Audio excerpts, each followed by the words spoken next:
شمار تیرے جانشاں بے شمار بے شمار ہم لے کے رہیں گے آزادی ہم لے کے رہیں گے آزادی تیرا باپ بھی دے گا آزادی تیرا باپ بھی دے گا آزادی تیرا باپ بھی دے گا آزادی زور دیا گیا تھا کہ خان صاحب کی سیکیورٹی کو خطرات لاحق ہیں. پھر خاص طور پہ جب آپ یہ دیکھیں کہ ان پہ گزشتہ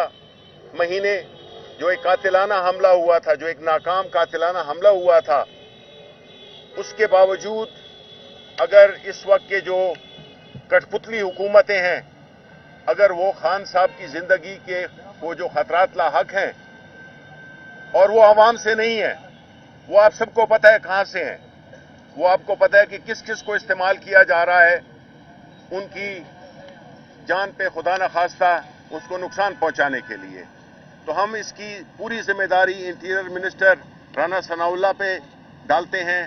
اور وہ جتنی بھی کٹ پتلیاں ہیں ان پہ ہم یہ ڈالتے ہیں کہ اگر خان صاحب کو خدا نخواستہ کچھ بھی ہوا تو اس کی ذمہ دار یہ کٹ پتلیاں ہوں گی، رانا ثناء اللہ ہوگا اور جو اس کے حواری ہیں. یہ تو ہو گئی بات سیکیورٹی کی. دوسری بات کہ آج ہم نے، آپ کو معلوم ہے کہ پاکستان تحریک انصاف، اس کے چیئرمین نے ہمیشہ یہ تلقین کی ہے کہ ہماری سیاست قانون اور آئین کے دائرے میں ہوگی، اور اسی سلسلے میں جو بھی ہماری سیاسی سفر ہے اس میں کہیں پہ بھی خان صاحب نے نہ عوام کو اکسایا ہے اور نہ انہوں نے کسی کو شے دی ہے کہ وہ قانون سے باہر کام کریں، کیونکہ